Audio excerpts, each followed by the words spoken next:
বোচাগঞ্জে কাঁচা মাংস খেয়ে আলোচনায় ইদু মোহাম্মদ, এলাকাবাসীর মাঝে চাঞ্চল্য সৃষ্টি। মোহাম্মদ আসাদ আলী, বোচাগঞ্জ প্রতিনিধির ভিডিও চিত্রে বিস্তারিত। দিনাজপুরের বোচাগঞ্জ উপজেলার চাতইল ইউনিয়নের লক্ষ্মীপুর গ্রামের বাসিন্দা ইদু মোহাম্মদ কাঁচা হাঁস, ছাগল, মুরগি ও গরুর মাংস খাওয়ার ব্যতিক্রমী অভ্যাসে এলাকায় ব্যাপক চাঞ্চল্যের সৃষ্টি করেছেন।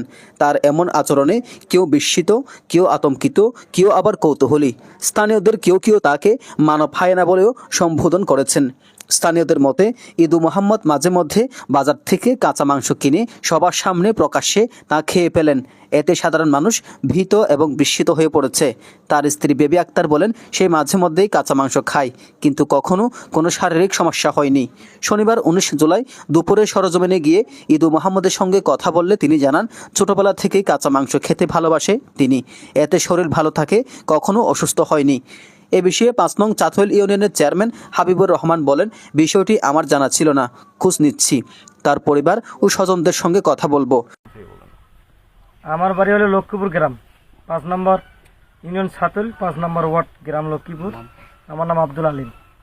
মাঝে মধ্যে ইদু, ওনার নাম ইদু, মাঝে মধ্যে মানে এই গোস্ত খায় আর কি, শখ করে, কিন্তু সবসময় খায় না। যখন মন চায় তখন একটু খায়, শখ করে খায়।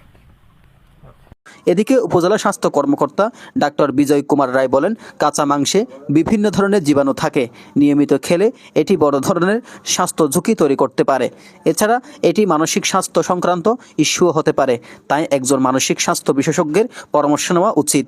ইদু মোহাম্মদের এমন অভ্যাস এলাকাবাসীর মাঝে কৌতূহলের জন্ম দিলেও বিশেষজ্ঞরা বলেছেন, বিষয়টি হেলাফেলা করার মতো নয়। এতে লুকিয়ে থাকতে পারে গুরুতর স্বাস্থ্য ঝুঁকি ও মানসিক জটিলতা। এজান নিজামুদ্দিন, ডেস্ক রিপোর্ট।